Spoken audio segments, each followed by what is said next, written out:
We're holding a seminar for people approaching retirement. This is in connection with the changes which are happening to pensions in April next year.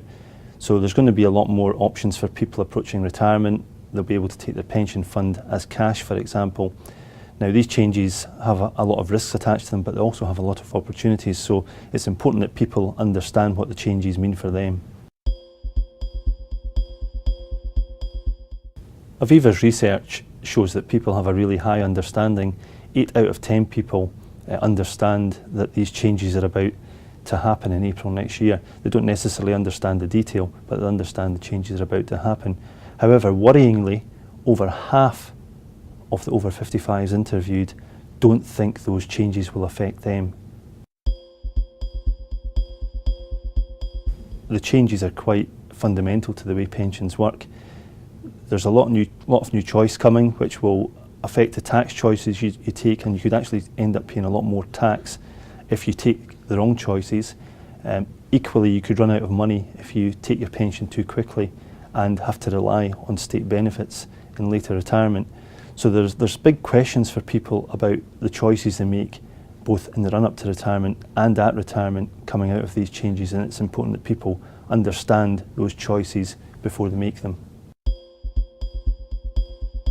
I think some of the greatest challenges are the fact that most people have not saved enough for retirement. So although we have these wide-ranging changes coming in from April 2015, people just won't have a huge amount of choice because they've not saved enough.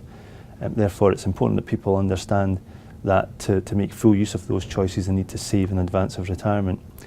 When they get to make those choices, some of the big dangers are making the right choice from a tax point of view, making sure you choose the right options in terms of taking things like your tax-free lump sum, and also making sure you take the right option in terms of investment risk that's suitable for you, that you're comfortable with.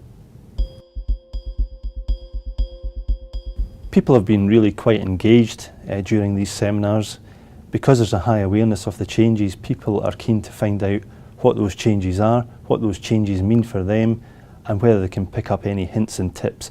Because I think people really just want to know what the pitfalls are so that they can avoid doing the worst thing with their money at retirement.